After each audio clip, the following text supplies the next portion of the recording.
3 staples. I'm going to try to end it here, so we have one there and one here. That helps a little bit. But sometimes you just can't help it. So I'm going to pull these out.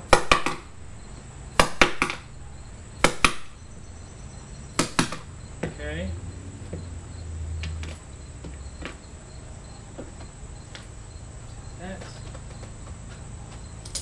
And now how we close it is this way. I'm going to pick, say about right here, okay?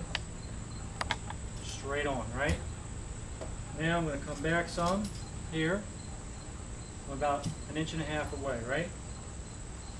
Now we will open this one up. By the way, when you're sewing it, it needs to be tight. The cording that is, like I mentioned earlier. But the stitch doesn't have to be that close. The stitch just needs to be close when you're joining them together, not when you're sewing the fabric over top of the cording. So I'm opening because it makes it easier to open it up. Okay, don't pull too tight because you're at a corner. You don't want to misshape that corner. You see those two join together. Bring your scissors where you cut. This is not laying down, so it's important to make sure it lays down. I hope you can see that. I'm coming right to the edge where I snipped it. That's done. Now I'm going to fold this over at an angle, okay, because I'm going to try to copy what we sewed at the table. Let's bring this staples, put some staples here and bring this down some. Okay, like that. Pulling that over. Maybe get a little closer.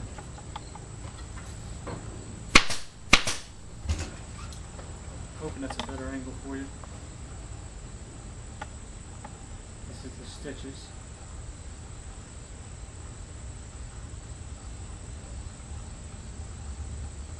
There's several ways you can close these things. This is just one. If you have a different way, if it works, it looks good, it's all that matters.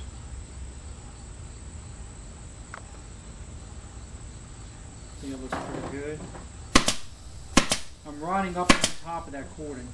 You want it to be tight though, so I'm pulling the one underneath. It's almost becoming a straight on, but that's okay. That's alright. Whoa, whoa, whoa, whoa.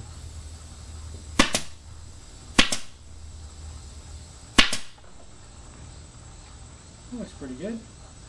Now comes the 1/2 inch tack strip. I hold it together, if not it just unravels by putting a anchor staple in, as I showed you earlier, okay, and then staple all the way through. You don't have to put too many in because we're going to put the cardboard on top of this, and I'll tell you why when we. Now you see we got the dust cover on, and I'm going to have to find the holes that are in here. The T-nuts is what they're called, to put the bolts in for the legs. So what I do is I search around for them, and I found it right there, and then I grab a regulator, the sharp end, and obviously I found it, and I found it there. Another trick you can do is take a piece of chalk and do this, like so. That, and I'm marking them. And now the thing to do is, incidentally, keep your chalk off the table. You can mark up your fabric. Now we're going to take our 1/2 inch tack tape, as they call it, which is a 1/2 inch piece of cardboard, and you're going to hold this dust cover down, you're going to hold the cording down, and you're going to give stability to the cording. So without it, you see it is, it's loose. Look at that. But watch it when I'm done. I'm going to staple this, I'm going to come back, and then we're going to start putting in the legs, and we'll take the next step. So I thought I'd show you just the last half of it. Staple about every 1/2 inch. Staple close to the edge, closest to the cording as possible.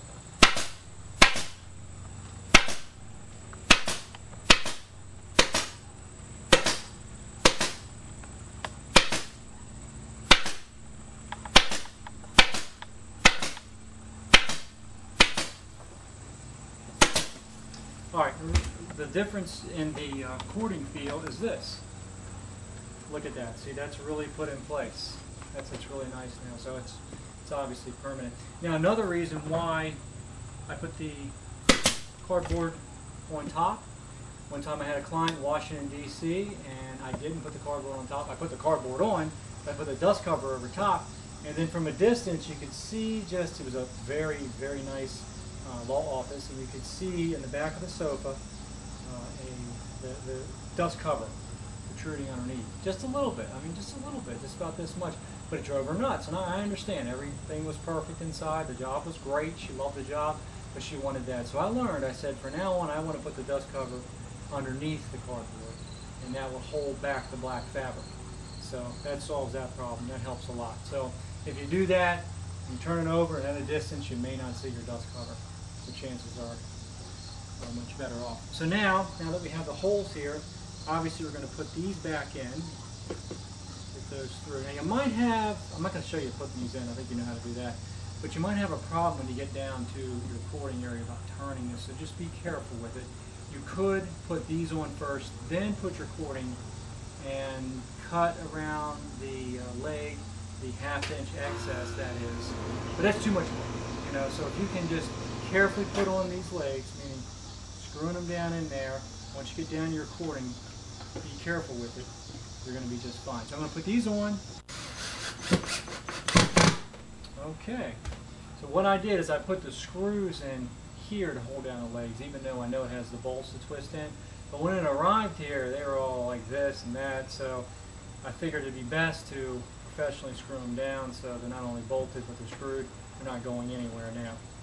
She's missing one of the glides, so I pulled one out of my shop bag and put that on there to make it even for obvious reasons. And pretty much this is finished. Worked out very well, didn't it? Turned out nicely. I'm going to take this board here and blow off some of the thread.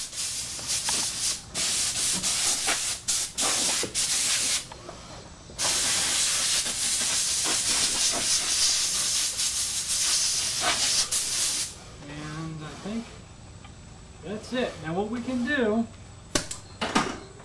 choice is yours. In the future, you can leave these corners like they are. They're pretty nice, sure, you can stick your finger up in there, but most people shouldn't be doing that. But you can hand close this with stitching, obviously, hand stitch it closed. Or you can use decorative nails. I just have two samples here. There are a plethora of different nails that you can buy out there. This one here is a pewter. I think that's a half-inch pewter. Yeah, half-inch pewter. And this here is a half-inch French natural. I'm looking at the box over there for the names. Half-inch French natural, half-inch pewter. And you would just simply start where you can here and come on down to finish it up. And if you wanted to make it even more fun, you can go all the way around for a certain look. Whatever you want to do, just decorate the way you like. You could do a 3/4 inch braid here. You have to glue it around the leg area, but you could do a rope braided cording on here for a different look. You could do, if you wanted, a buoyant fringe hanging down. It wouldn't look bad going on top of these legs. Although I screwed these down and everything, I think the homeowner is going to paint these a different color. I don't think she's going to keep it, but she said that's her job, so I give it back the way I got it. And that's pretty much it. That covers today's video. I hope you enjoyed it. It's a very simple ornament. So I look forward to